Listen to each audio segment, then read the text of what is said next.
incredibly hyped up with all the fans representing. G2 though, pushed to the brink. They need to lock it down. Europe has been looking at them this tournament very critically, hyper critically, and now is the time. All right, let's take a look at our bans because all of these are the usual suspects throughout this series so far. Nocturne, Gwen, Rumble remain banned by G2 every game. The Nocturne and the Rumble every single time in that first three. Over on the other side, Maokai, Azir, and the Hansama trademark Draven are the targets for GAM. G2 has first pick on blue side. They will lock in the Annie for caps. Okay, so AD jungles to pair with the Annie do get kind of thin when you get to game number 5. We still have like Viego, Jarvan options. The Zed that was kind of hovered before, an option. Maybe you want to do a Tarzan cosplay. We'll see what they end up going for there on the side of G2. Meanwhile, GAM's response to the Annie outrange here. Orianna in mid lane, and the insta Vi follow up here. So we've got Vi combo with shockwave delivery here. Remember, last game in the second half of the bans, the Orianna was removed, I believe, by G2. Yeah, makes it through this time around. Answered very quickly there. The 1-2 from GAM. All right, what's it going to be, Scumont? That was one of the ones we were talking about that is still left up. That is a potent duo. Levi himself used it this tournament. Yep. You go in. Big kill pressure, big burst. Yeah. Annie bursts down the initial target, Viego possesses, all of a sudden you're off to the races. They're also going to go ahead, complete the top side here for G2, locking in the blind Cassante for Broken Blade. What will be the answer here from GAM to deal with that? What does Kiaya have now that the pools are so worn down? This could be one that I wouldn't be surprised, and there it is, the lock on the Aatrox for Kiaya. Yeah, this is nerfed Cassante and buffed Aatrox. Ooh. The extra healing here for Aatrox. We'll see about this top lane matchup, but looks like they're making some very similar choices there. A lot of good all-in combos. And you can see another one of those respect bans, another one of those pocket pick bans from GAM. It's the Draven in the first set. It's the Blitzcrank of Labrov here in the second half of the ban phase, as Renata will be the ban from the side of G2. Both sides having drafted both their solo lanes and their junglers. It's all about the bottom lanes here in the second half of the draft, and it's about supports for the first ban for both sides. And Kalista is still up, so they ban away the Renata. Thinking about some of the optional pairings for them here. I like the Ezreal ban from GAM. That champion can be very effective against Vi in particular. You lock onto him, he arcane shifts, all of a sudden you're somewhere you really don't want to be. Yeah, it's too safe, too safe. Can't have that going over to G2. Now what is G2's final ban going to be here? I mean, when you look at marksman, we're really deep now, Kobe. We've got the ban on Draven and Ezreal. We've got 8 champions already removed through Fearless. Bard is your final ban now. Sivir 2 with the move speed is still available, still an option. Okay. You can always go for Jinx if you want to scale for team fight. And Jinx does work really well with burst combos like Viego Annie to try and get that excited passive going. Right. So that could be an option for G2. GAM thinking about this. They will have the last pick of the draft. I would assume that will go to their support.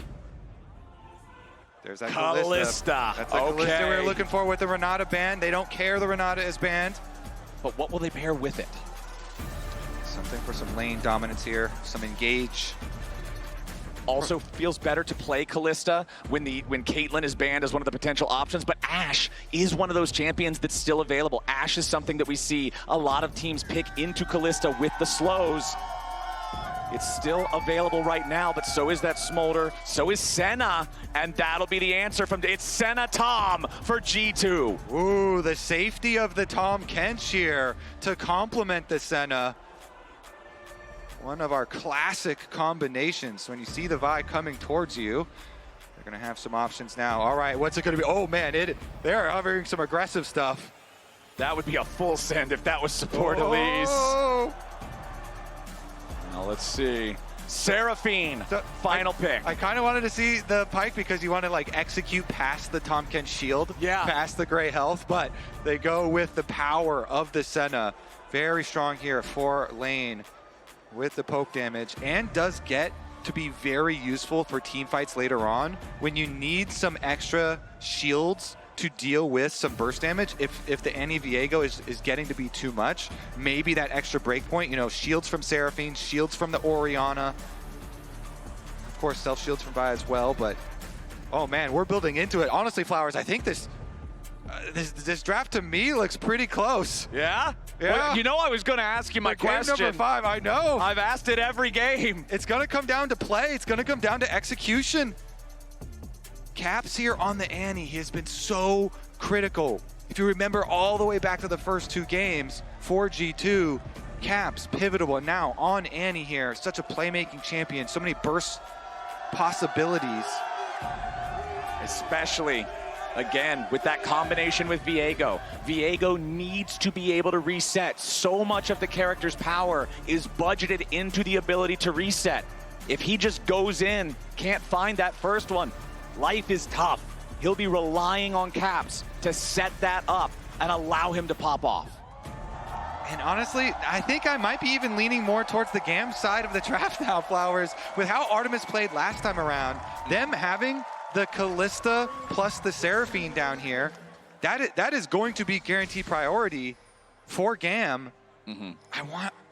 I want to see how it plays out down here, because G2, once again, they're going to rely a lot on Caps plus Skumond here. Senna has to scale up, and she scales slower than she previously did with the nerf to the Soul generation. Okay, grasp on both top laners for the early laning power. Airy for the Seraphine, Summoner Spellbook for the Tahm, playing for that extra utility as the game goes forward. Everything else pretty standard stuff. Just some cautious checking of the brushes here at level 1. And here we have on the screen time spent in a major deficit for GAM. Half the time they were in a major deficit versus BLG, but in this series and versus Furia, 14% shakes out to roughly 1/7 of the time for GAM, which means 6/7 of the time, they're either close or they're ahead. I'm just impressed how quick they got that Photoshop of the kiss up here Yeah, ready for the graphic. that was pretty slick. Because that's how this series started. But we'll see how it ends very shortly here. All right, Artemis and Elio, just stars in the previous game. Yeah. Massive carries, massive honors to both of them. I mean, remember how it started off? Skumond was the one pathing bottom very early to try to gank. And then they just turn it around. They kill Lebrov and they go right back to pressuring and farming. Back here in mid lane, Annie and Orianna, 2 very traditional mage champions to go head-to-head here. Tri-lane Cam going to give us a look at a little bit of everything, with mid lane being the one trading the most heavily here early on. Obviously, at level 1, auto attacks compromise a lot of your damage, and Orianna's Clockwork Windup gives her a distinct advantage in those trades compared to a lot of other champions. Cap's doing a good job there. They're using the stun to guarantee the Electrocute proc. I think there should be a lot of early Caps plus Skumond's combinations, because, yeah, and, oh, he's coming already, level 3 here. 3 camps into the combination. They want to at least get the flash. Can Caps, did he get a stun? How many charges? He's charging it up. Yeah, I can't see the buff counter thing. All right, Eris just continuing. Well, he's got it under his head there, 3. Okay, he's staying very far back. Oh yeah, it's under the health bar now. I'm stupid. I'm living in 2009, man. I'm a dummy. Caps finds some quick damage there, but again, about the same amount of health for both mid laners, and Eris is going to play so cautiously. So Skumond's time spent hovering around this mid lane puts him about 1 camp behind Levi or so. TP right back onto the face of Caps from Eris. Levi not going to be shadowing this one, just instead taking his own blue buff. Eris honestly losing a ton of HP on this teleport return. He returns to lane, and now he's back to the same amount of HP that he was at when he recalled home. Bit of a mistake there from Eris early on, trying to maybe put some pressure onto Caps, but that many minions at level 3, those hurt. Yep, minions definitely hurt early on into the game, especially a full wave of them. Caps now teleporting back with his purchase, and he's got his boots. Okay. Big here for the Annie. Try and make some of these roaming plays. on the rise, he was able to get his own leads in mid and then transfer it to the rest of the team. So both mid laners are thinking about the potential jungle fight for the topside crab, but it looks like Scumon's just going to get control over it himself instead. Top lane control does go over to Kiaya on the Aatrox here early. Levi's going to go ahead and take his first recall. Bottom side, Lebrav and Hans taking some big damage from those Seraphine high notes. So we've got some numbers to back up what you saw with your very own eyes in the previous game. All right. 1,252 damage per minute for the Caitlyn. I believe it was just over 40K for the entire game. 40% of the team's damage. And it wasn't just how much he was doing. They kept down the Kai'Sa so heavily. Yeah. Barely got anything in that with the AD Kai'Sa. Eris and Caps just continuing to trade back and forth so frequently. Caps constantly priming these stuns, trying to get those quick electrocute trades on the Eris. Eris trying to space him on the Orianna. Get those chunks, keep him out of range. Use the slows, even with the move speed of the boots. And that's really what it's all about with this matchup, right? Orianna does have the superior range, but it's pretty close. If you step just a little bit too far forward and Caps gets off the stun, he's gonna win those trades. Right, Levi's hovering so much. They know this is really the only area that G2 want to play early. And so he's hovering so much to make sure that nothing goes too heavily wrong. But Caps, once again, generates his own CS lead with the threat. Plus 10. Huge. Eris once again taking a recall, as now it'll be Elio and Artemis moving towards the mid lane, towards this topside river here. Levi coming around, flash, vault breaker. Seraphine tries to follow. Levi ends up taking a ton of damage there. GAM hoping to find Caps unawares, but it does not work. Yeah, Artemis also used his flash to go for the Q snipe to finish off that kill. So Caps survives, he evades all of it. That is 4 flashes down now for the side of GAM. Big value for Caps here, surviving the attempted play. Yeah, massive. 3 flashes to not get anything but the Caps flash in return. That is a huge net positive for G2. 6 minutes into the game. GAM thought they might be able to catch him by surprise, but Caps is ready for it. Levi now just trying to go back to, oh my goodness, Lebrav just stole it away with the lick. Spell book here, Tom Kench having some fun. And those deep wards here as well. So not only just fun, frog on frog action, yeah, but also the deep wards. G2 have full vision over this bottom side. Yep, Scumond getting to secure himself that first Drake for G2 as well. Lebrav jumps in there, goes for an Abyssal dive, but he gets rooted up. Artemis has to be careful jumping that far in. They're still in a 2v3 here. Lebrav has thick skin primed and ready to pop, but instead just going to allow it to use the regeneration instead. Checking back up in on the top lane here. It is a very slight farm lead for Kiaya, but not a ton. Again, this is, I feel like, kind of the goal for Broken Blade. As long as you keep it close, hey, you're doing fine. This is the big piece on the chessboard for GAM, and being able to answer him and just stay close, stay competitive, that's solid. Yeah, and Kiaya here, as Aatrox with a Seraphine on your team, with an Orianna on your team as well, that can really enable you in some of the team fights later. Definitely has huge potential for later on once they do get to those skirmishes and team fight phases. Back in mid. Caps continuing to build those farm leads, as Caps does. Artemis and Elio having a much more normal lane phase here in Game 5 compared to the absolute domination of Game number 4. Levi with level 6 though, coming down bottom lane. He's going to walk right over top of a control ward, so G2 is going to be very aware of what GAM might have been thinking about. Levi will clear that out, move back into the jungle. You can see the blue buff for GAM about to respawn. Similar story for the red on the side of G2, but Scumond, honestly, having a really solid early game here on the Viego too. He's still staying ahead of Levi in terms of tempo with his farm. He's also going to fully clear both the grubs, and remember that he already got the first Drake. Yeah, he's afforded a lot of freedom because GAM have been so focused and worried about mid lane. Because they have to deal with mid lane, everyone on GAM so worried about Caps. They're spending so many resources from GAM towards that mid lane, and they were unable to actually get the kill onto Caps. And so it has afforded Skumond a lot of freedom there to grab objectives for the team and to keep his focus on the farming. Kind of just like leaving it in your mind, leaving it threatening. Oh, maybe I'm camping mid, but not since the super early minutes.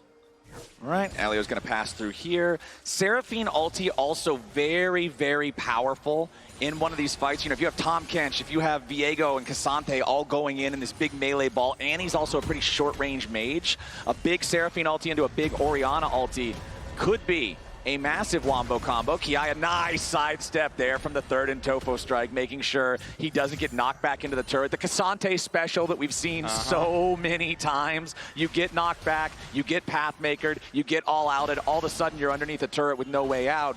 Kiaya won't be caught by that trap, but Skumond coming in mid lane here finds a nice stun onto Eris. There's the follow-up from Caps. Shockwave isn't going to do a whole lot. It's first blood over to Skumond. And there were just seconds left on the flash timer. Skumond chooses his moment wisely.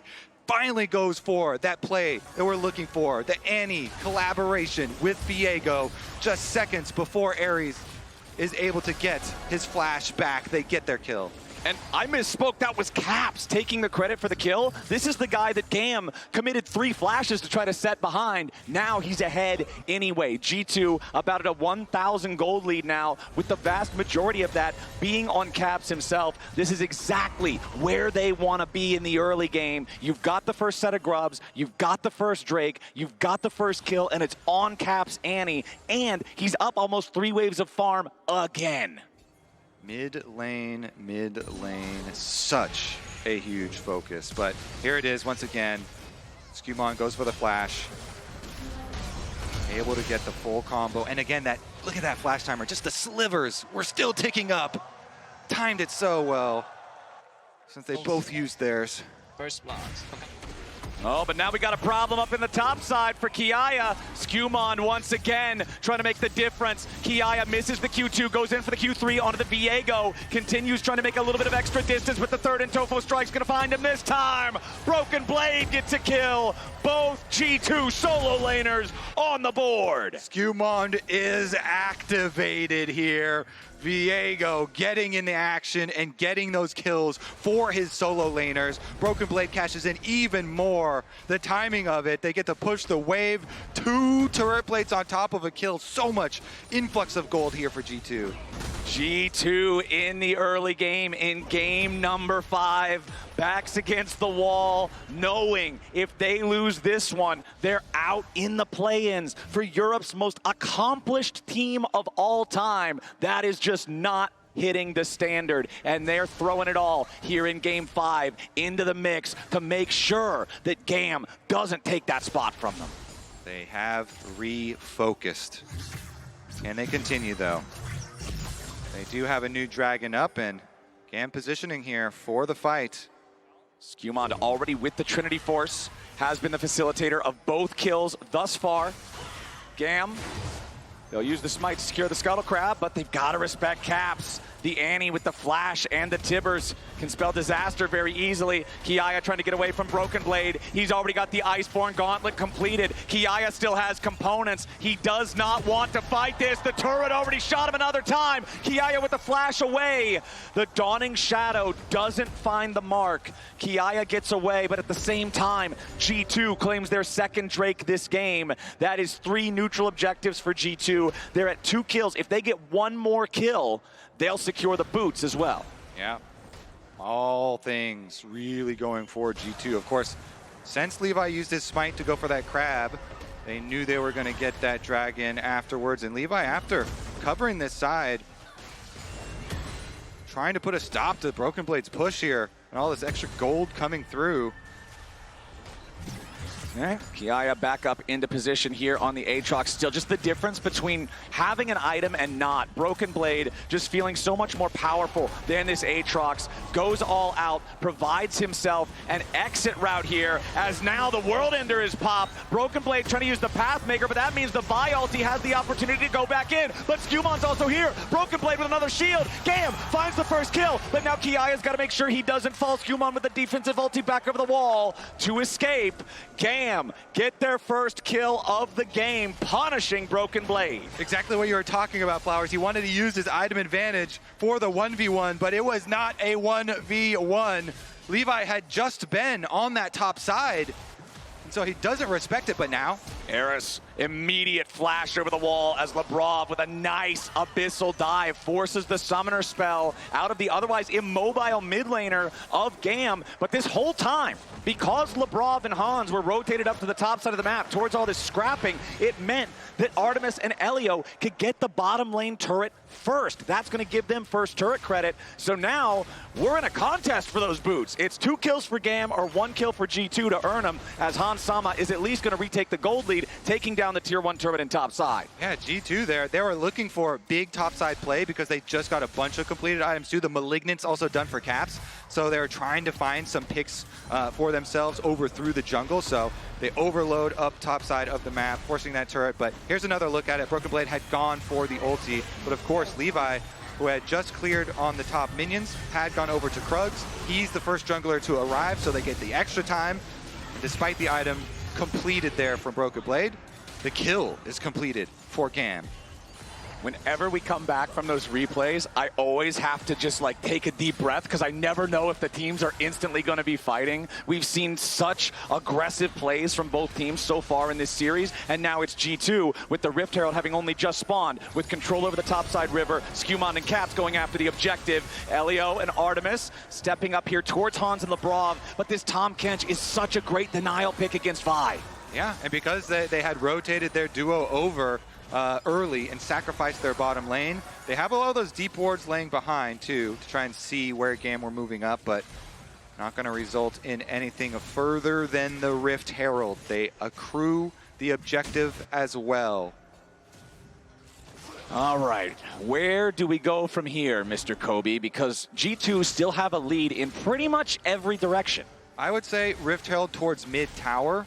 Okay. It's not quite going to get it right now, but using that thing, it already is fairly low. Lebrov gets rooted up there by the Seraphine, forced to flash out. Now they're ready to follow it, but that's a Seraphine ulti. They're throwing the whole kitchen sink at Tahm Kench. He gets away with an abyssal dive. A little bit more damage is still required. Levi still going in. Finally, Artemis secures the kill.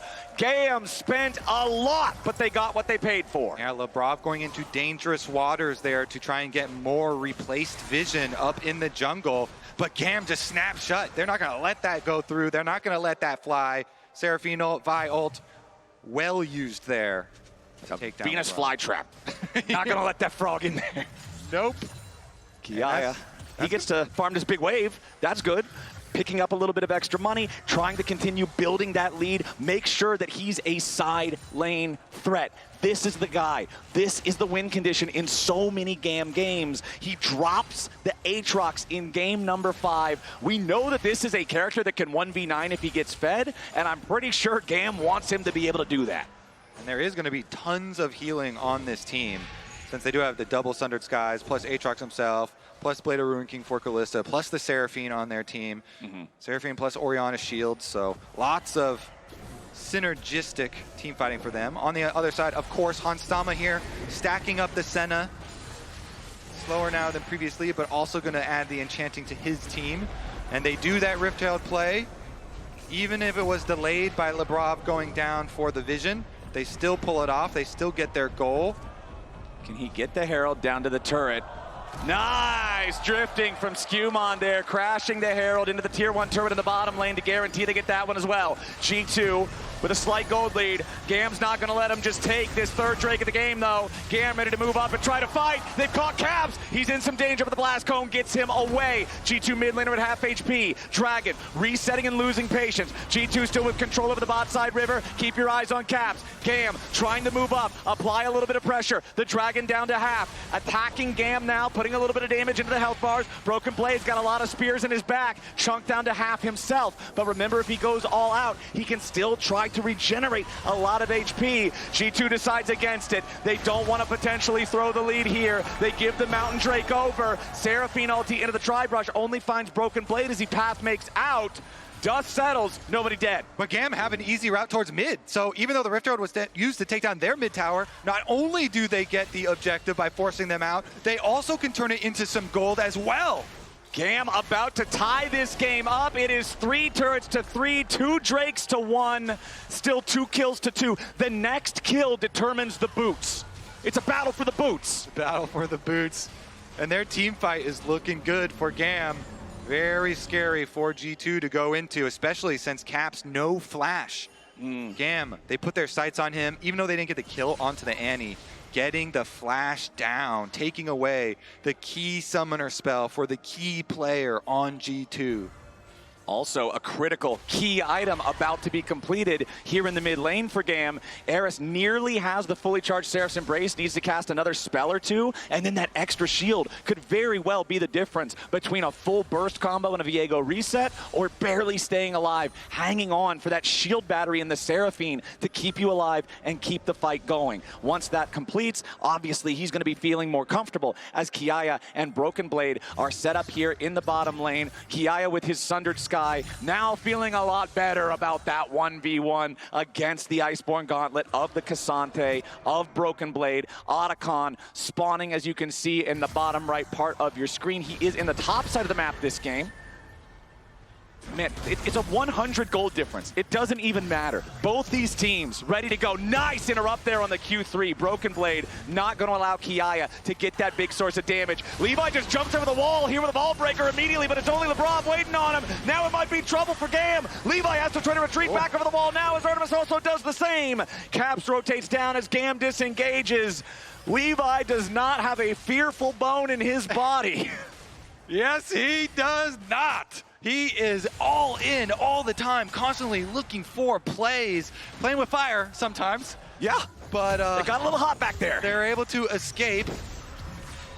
Kiaya using the Q3 that time, finds it onto Broken Blade. Pathmaker does not interrupt, but Skewmon, he's so strong on this Viego. He's soloing down the Otacon for a little while. It's down to 30% HP when Caps moves up to help him. G2 easily secure this Otacon for themselves. And Kobe, although the gold is as close as it is, now if we look at the total amount of flower petals claimed by G2, 27 versus 1. That is a massive amount of adaptive force that G2 has that's just very subtle. Plus, you see the level leads for a lot of the members on the team right now, and Caps finishing the magic penetration here. Void Staff plus Malignance for the Annie.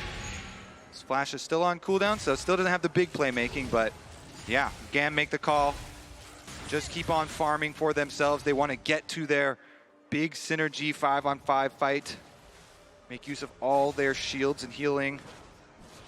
I feel like this is by far the slowest game we have had today. Both teams know what's on the line. The fact that we had Otacon claimed before the Empowered Boots, that is how few kills are in this game, as neither side wants to make that fatal mistake that doesn't just end the game, that doesn't just end the series, that ends their run at MSI.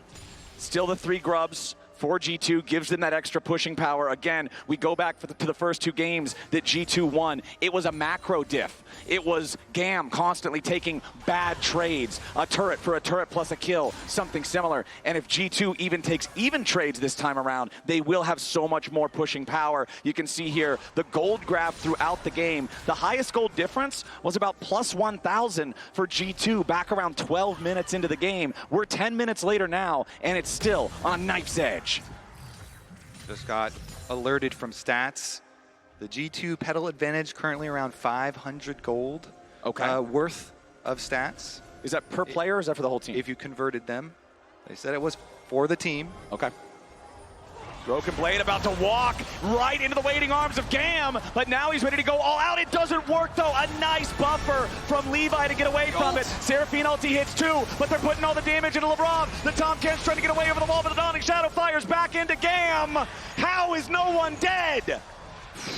Well, because they've got the flashes to escape, LeBron used both summoner spells to get out of that one alive. The Seraphine teamfighting prowess, though, did see a little glimpse of it, GAM. They still have the inside route towards the dragon, but G2 moving in to take the vision. Okay, last time, that fight, it wasn't the Levi ulti that buffered through the Cassante ult. It was the Kalista ult saving the Seraphine. G2 with control over this bot side river now. Kiaya could be in a little bit of danger, dodges away from the center route. Now Broken Blade taking some damage. Important update, it is also 500 gold per player with those flowers. It's about a 3,000 gold lead in effective stats for G2. Yeah, that makes more sense. Yeah, that's a lot. That's a lot of power. That is much more flower power. Okay, so Hansama had just run out of mana though, so G2 running out of a little bit of steam there. No mana left on him, has to retreat. Okay. Should be the objective win there for GAM then. Yeah, and the timer favors GAM here as well. 24 minutes and 15 seconds on the clock means that there's no chance for G2 to try to trade something across the map there in the Baron Pit. Still not spawned yet. Otacon obviously already taken. Now, 2 Drakes to 2, 2 kills to 2, 3 turrets to 3.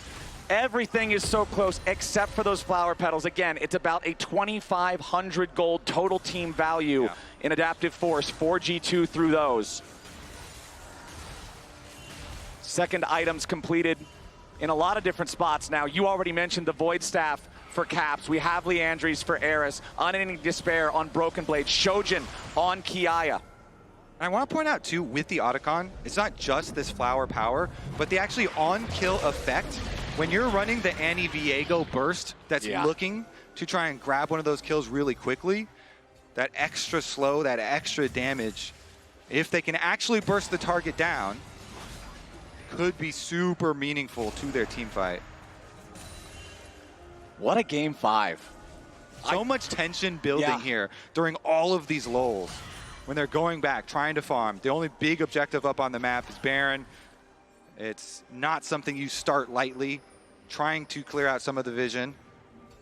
It's like watching a really dramatic, 3-hour movie. You've got to spend the first 2 hours with the exposition. Now Hansama getting caught out. No Tahm Kench nearby. Hans has to flash to get away from it. Now the follow-up charm of Skewmon. There's the save. Labrov keeps his jungler alive with the Dawning Shadow over the top, but Levi is reinforced here by the shields. Broken Blade wants to make his entrance here to go all out. Kiaya flashing away as well.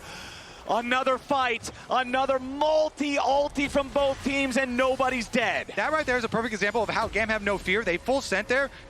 Eris had no teleport. Caps did have teleport. That was dangerous. They saw a target that they wanted. They saw Hansama. They got the flash out of that Senna.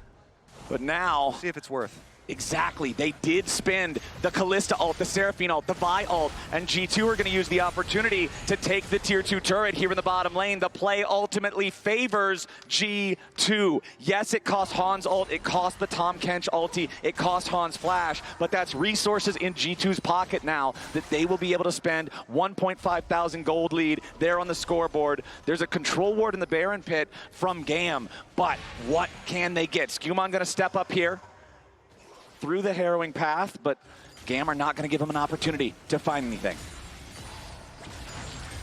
And the tension continues to build as we go towards that huge fight to determine the game. So many critical factors here. Can they actually make use of the flash that they blew on Hansama? That champion is hard to pick off, especially if the Tahm Kench is hovering, if Labrov is close by. Now, important to note, there is Grievous Wounds on 2 champions on the side of G2. However, it is not proactive Grievous Wounds, it is only reactive Grievous Wounds. Both are Bramble Vests. If those champions are not being attacked, it does not matter. Hansama, though, does have Executioners to try to apply that debuff. Levi, Ball Breaker over the wall, trying to stay safe as G2 invades the jungle of GAM. And it feels like G2 are fully in the driver's seat right now. They're the ones looking for opportunities. They're the ones trying to catch GAM. Yeah, and they're the ones with the Senna constantly stacking here. You can definitely see the effects, though, of the nerf not stacking quite as fast, for sure. Only 76 stacks there for Hansama, but will continue to accrue that range, that power here to add more options to their play later on. Caps, of course, in the side lane once again. And what is the latest that boots have been claimed in a professional game? I feel like we're getting there. I feel like we are there, maybe. It's 28.5 minutes. No one has empowered boots yet in the game. And because they split dragons 2-2, this next one isn't even the critical dragon. So Yeah. If they feel like they have a bad approach, a bad angle to the fight, You don't have to go. exactly, they don't have to go. They don't have to full send on this one. So we could be in for a lot more lulls. Okay, Skewmon going to step up again. The harrowing path allowing him to approach close enough to see what GAM is doing without putting himself in mortal danger. Death ball for both teams here in mid lane. And the pressure is just so big. In an elimination match here on the international stage, you don't want to be the one to make the critical mistake, but you also have to have that killer instinct if an opportunity exposes itself to pull the trigger, to go for the kill. Oriana shield on here. Levi. Okay, abyssal dive from LeBron. Kiaya They to do it. target. G2 have already got him. Feet of warfare for G2. Kiaya down. GAM on the retreat. A nice knockback onto Elio, but Broken Blade has gone very far forward. He uses the Pathmaker to get himself back out. That is a massive pick from G2 Esports. Caps does it. They go for the burst. They get the kill. The Aatrox is down. G2 will get Dragon number 3. All right, there it is. And I just got updated. That is the second longest timer to claim the Blessing of Noxus, which is the boots, across all Tier 1 regions in Split 2. The longest one was 31 minutes, but we don't have time for that. Caps has been caught out. Levi goes in for him, but Lebrov's got the save. Tom Kench against Vi. He's made for this. Beautiful counter from G2, and the game is blown wide open. Han Sama with a kill. Caps with another, and G2 are about to take the Baron. Caps doing it. G2, they're going to get the Baron. That will put an end to the stalemate. They will push in. This game was so close for so long. For 29 minutes, they stared each other down. And when push came to shove, who steps up? Caps. G2 wearing purple now. Lots of extra standing gold. Secondary towers in mid and top side for them to go take. Here's another look at it. Is Lebrov to start it out as they were hitting Baron and going for Scuttle Crab. And then when Cats walks up, they do go for the Vi ult. But as you called out, Lebrov is there, so they just eat Caps up. And then with teleports coming in, look at that grouping. Boom. Finds the full stun on 3. And they just combo all of it.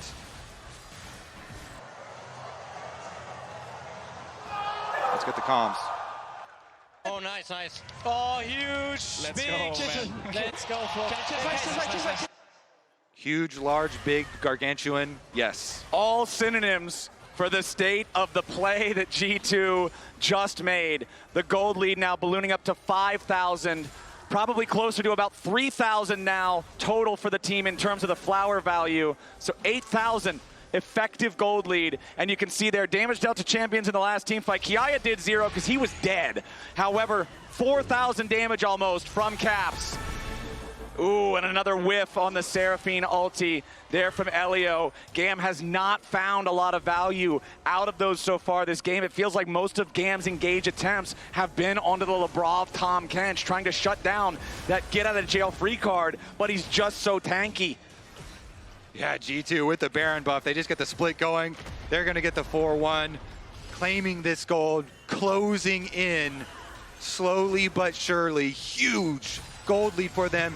GAM. Oh, nice from Skewmon. He immediately responds with a heartbreaker to get away, and Eris gonna get dove now. G2 is tired of waiting, and Broken Blade will create the space to pierce the base of GAM as G2 will find their first inhibitor here in the top lane. They'll find the second in mid right thereafter. That's 2 inhibs down. 32 minutes and 45 seconds into the game. Those will remain dead well past the timer for what'll be Mountain Soul for G2. It's actually so smart for G2 to use Skewmon as the split pusher for that exact reason, because he knows he is ready for the ulti. And the only real big pick play that GAM have. They know that they have to use that Vi. Skewmon ready for it. Answers with his own. The Vi ulti is so telegraphed too. You see that big line from his champ to yours. As soon as he's close, you hit the Heartbreaker, you're out. Levi's Vi, although he's 1-0-1, you know, he's been a part of both the kills that GAM have found. The composition from G2, the Viego for what you just said, the Tom Kench like we've seen the whole game, it is designed to shut down the playmaking potential of this player who is the driver for so much of the action for GAM. And when Levi can't make it happen, when you don't have one of those dominating lane presences in the bot lane duo like Game 4, GAM have felt stuck. It feels like they haven't been able to find an avenue to make a play. Yeah, because they tried so much in mid lane. They sent a lot of resources there. Levi hovering a lot. They swapped the bottom lane to run down. They burned 3 flashes to try and kill Caps, and they couldn't do it. And G2 now, with 2 inhibitors already down, they see the game in their hands. This might be the last stand of GAM Esports at MSI 2025. They will try to hold the line here at this tier 3 turret. They know if they give over triple inhibs, there's no way to even leave the base at that point. G2 keeping the pressure on. Center route finds Kiaya. Tier 3 turret, about 3/5 of the HP remaining on it. 20 seconds until the Mountain Drake spawns. Hans Sama with so much range. Easy to step up and take pot shots at this thing. As another wave steps up to the side of GAM, Levi wants to go in. The Seraphine ulti over the top. It only finds Broken Blade and Lebrov. And now Levi is going on a one-way trip. GAM trying to force the fight forward, but Kiaya has to flash back. Caps is ready for the counterattack. Elio is saved by Artemis, but the Dawning Shadow finds multiple health bars. Artemis is already down. Kiaya and Eris both about to follow. No raid boss Aatrox in this one. Eris is gone. GAM is aced. And G2, they had to work for it. They had to sweat for it. They had to bleed for it, but they won't be denied. They eliminate GAM and move on to the main stage. The smiles on their faces. You said it, how hard they have had to work in play-ins. Unbench the Kench indeed. They pull it out in Game 5 to move on. What a